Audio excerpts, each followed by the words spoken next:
well, if we want the long version of the history of our group, many people from this group were together in a student organization during our university years, which is called the College for Social Theory, and it's this Marxist-based social science organization where there's also, but one of the important aspects is that it's also a living together community. So it's like one floor of one of the university dormitories.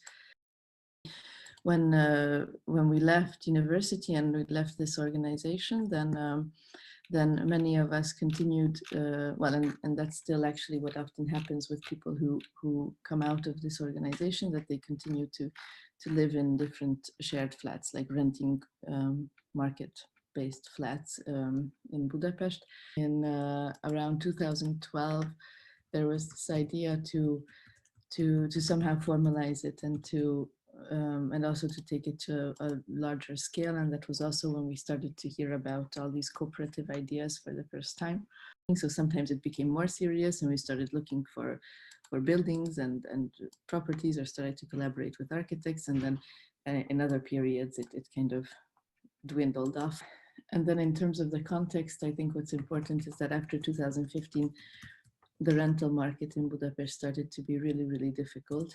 And there was this very big price increase that started. And also because of this context of like this very, very quickly increasing rental prices,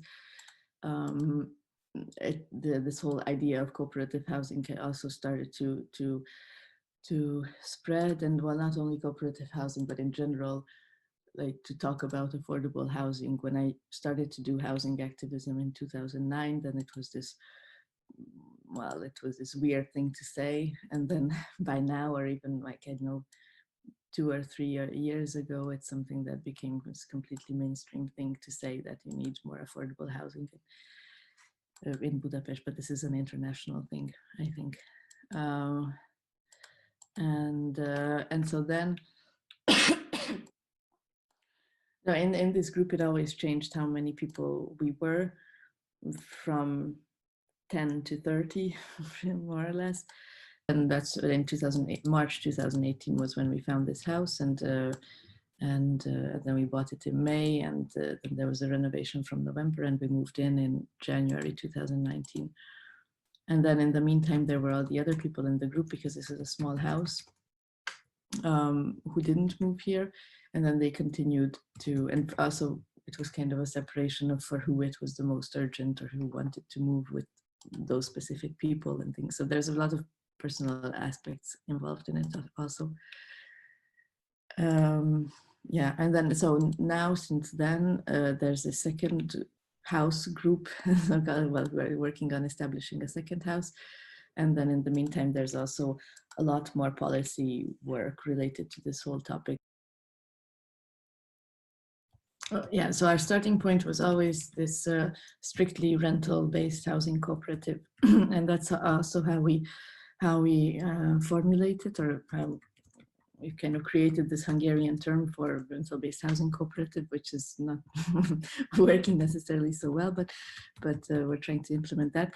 But at the same time, there are practical difficulties with that, because why we are so attached to this rental model is that we want to make it accessible to people who don't have any money that they can put in, like as a equity, and also to make it more flexible, because we have this fear that if it's not if it moves more towards the spectrum of a co-ownership, or of just having several people who jointly or in a shared way own a property, then it's very hard to step out. It's very hard to find new people, and it kind of becomes blocked in these personal relations. And if that doesn't work out, then that messes up the whole model, basically. That's why we are trying to push it as much as possible towards the rental model, because then it's more accessible. You don't, like, theoretically, people don't need to have any capital that they put into it, and also because it's super easy to leave and to join. But then the reality of the Hungarian housing market makes this very difficult. So actually we're not doing a pure rental model, and I don't think that's realistic in the short term to be able to do that, because we need like it's impossible not to need equity. Like in Germany, the housing cooperatives do it because they get a 90% loan, and the rest they collect with these small direct loans. But that's not, I don't see how that's ever going to be possible here, because in the first place, you don't get, well, no, in the point zero is that organizations or housing cooperatives really don't get bank loans. So that's the first thing that we have to push through. And then even as a company, or like a standard established company, doesn't get a 90% loan unless they're like these huge multinational companies. Like you'd get a 60% loan maybe. And then also the money that you can collect with these direct loans, it's actually much better than what we expected, because for the first house, what's an important part of the story is that we didn't get a bank loan in the end. There was this so-called ethical bank, or pretending to be ethical bank in Hungary that was promising until the last moment, and then they drew out of it. So actually we financed it only with our own money and these direct loans.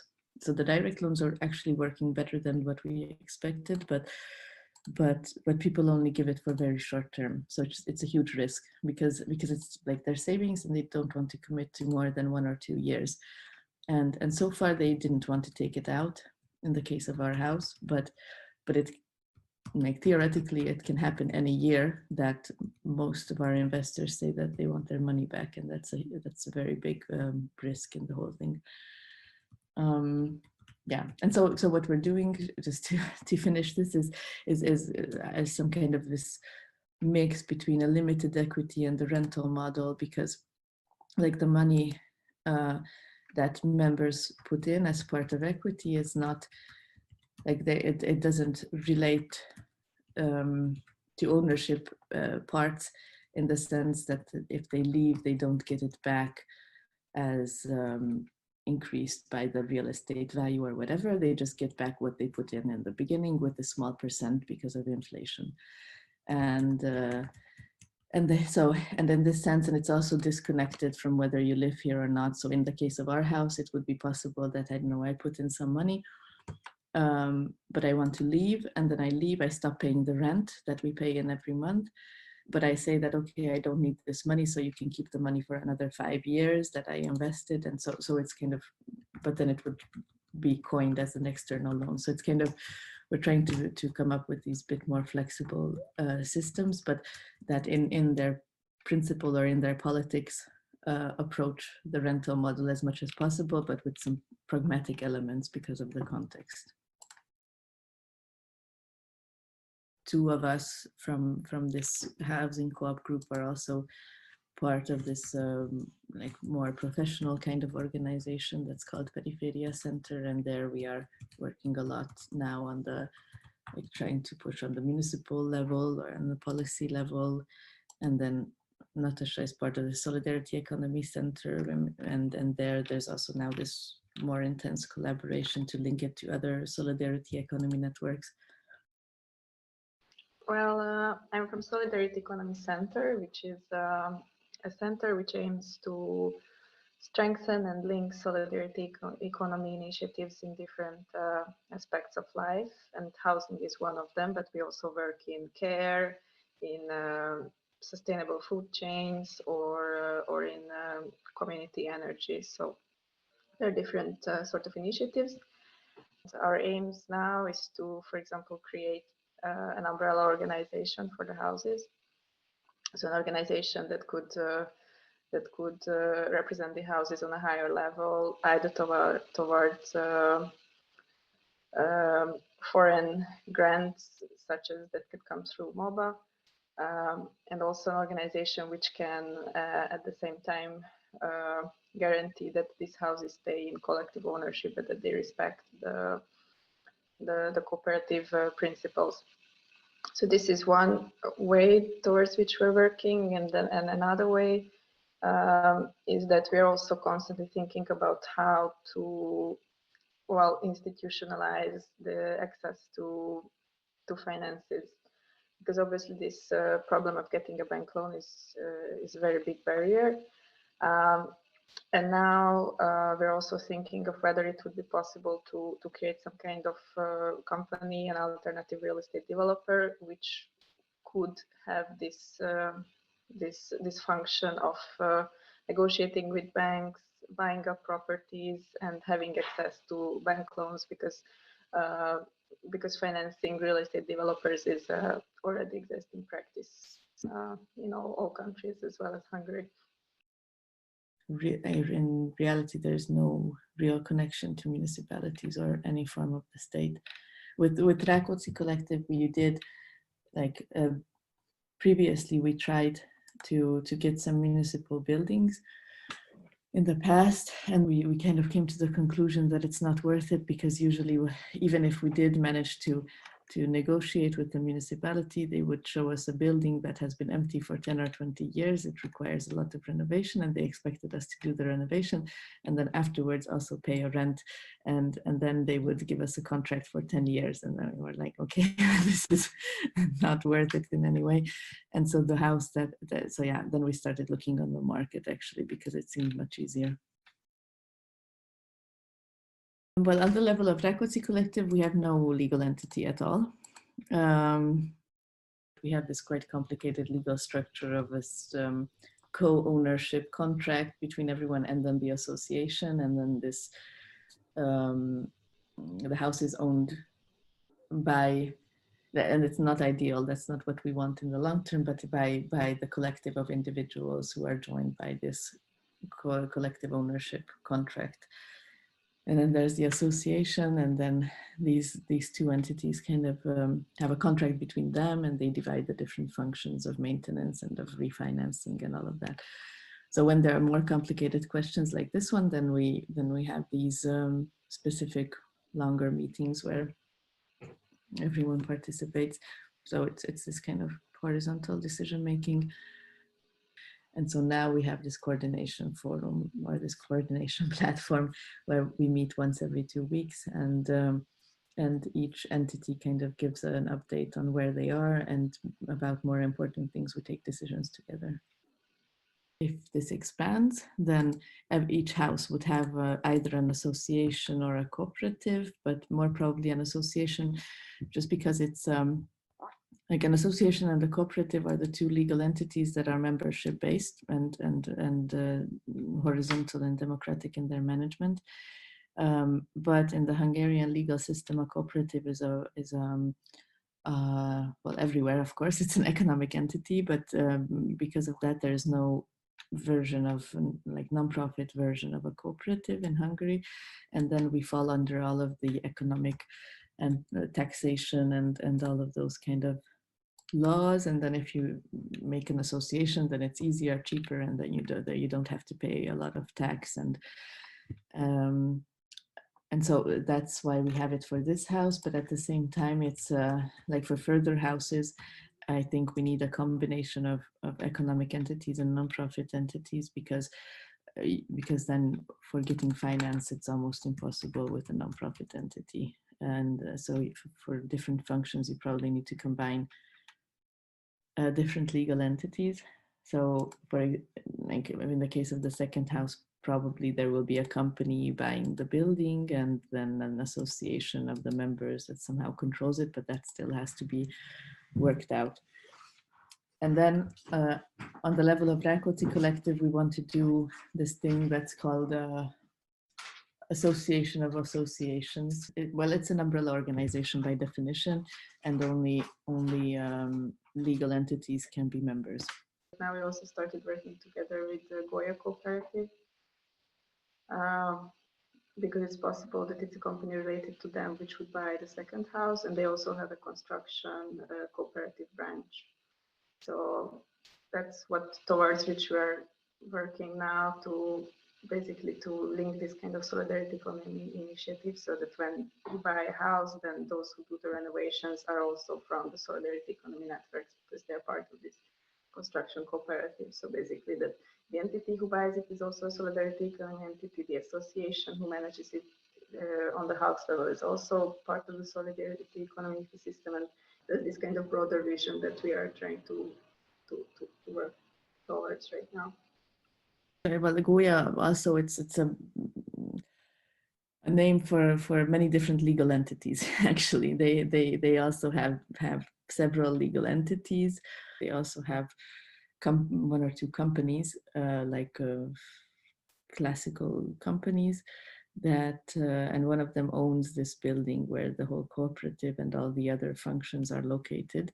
And now the idea would just be to use this company to buy the building, because they could get bank financing, because it's a company that already has the track record of owning and managing a large building, and then they would pass it on to the community, or the housing cooperative that would live there. Okay. This is something that changed in my thinking in the past years, because it seemed like before I thought that, oh, you're just sucking resources from your environment and you should instead mobilize money somewhere else. But actually, well, you pay them some small interest, which is better for them too than if they would leave it on their bank account. And also it's a good way to create this broader support base of people who don't necessarily want to move in the house, but they want to support it in some way, and then they get regular updates from us, and so it's a way to kind of keep them in the loop about what's happening with the whole process, and financially, really, it's actually worth it for them. So it's actually a win-win situation, I think. But then even if we do have a bank loan, like also in the case of the second house, it's like what I said, they would only give about 50-60% of the whole investment. And so you still need to raise a lot of money, because if it's a bigger property, like ours is really a very small house, and it's and so we definitely want to start getting bigger properties, and then even if you only need to cover 40-50%, people who enter are not going to have enough equity for that.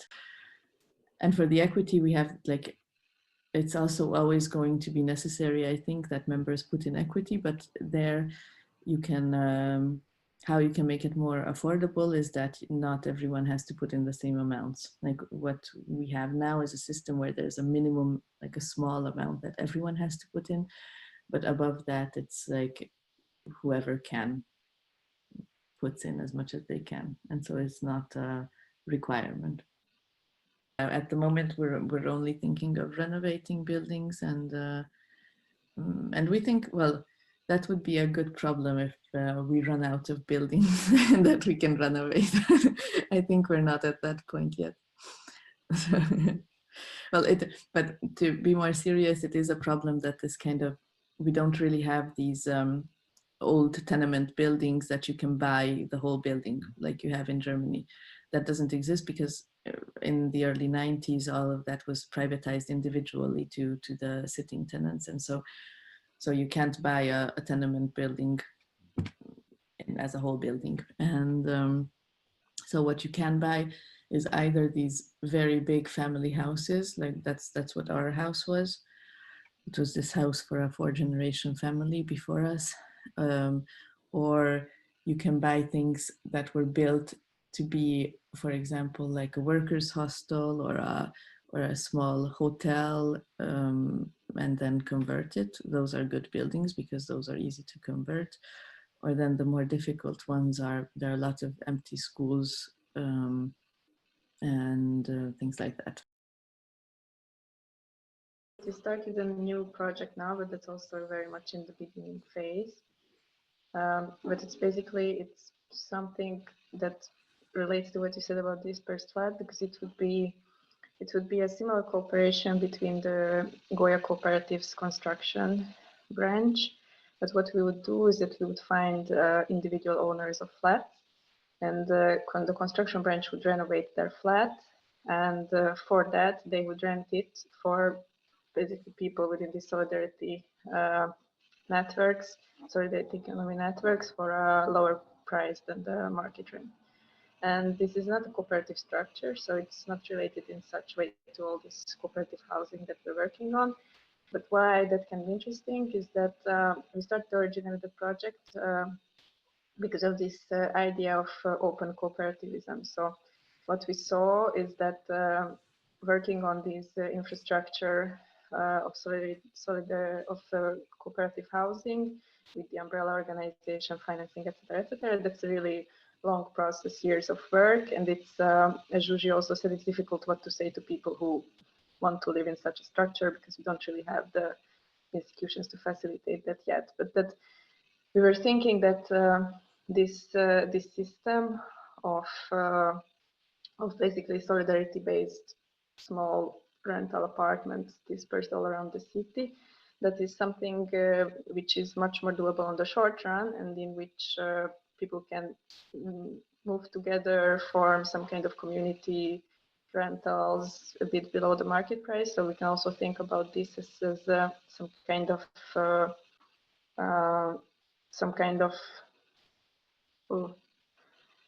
how to say that, incubation for this whole thing, or yes, an incubation, so that this is also a way to recruit people for later. So more and more people enter this solidarity rental system. They move into these flats with their friends, etc., etc., and this could become a base later for this kind of cooperative owned housing. And at the same time, it's much more doable on the short run, and it's much more accessible to people at this point than the cooperative housing project. I think now we're getting to a point where we're accepting that it's not going to happen, that we have this beautiful little plan, you know, like Mietshäuser does that. Okay, how do you make a housing cooperative? And they have this little 10-page booklet and they give it to people, and then they can go and make a housing cooperative. And I think this is not going to really be possible. So I think soon we will have to start making compromises on that and say that, okay, yeah, we start recruiting people with this kind of insecurity in it, and telling them that, yeah, it's kind of complicated. These are the different solutions that you can put together. But for that also we need to first strengthen the facilitation capacities, and that's what we're doing in collaboration with the Solidarity Economy Center, because especially since it's so like messy and complicated, we definitely need some people who take groups through this process.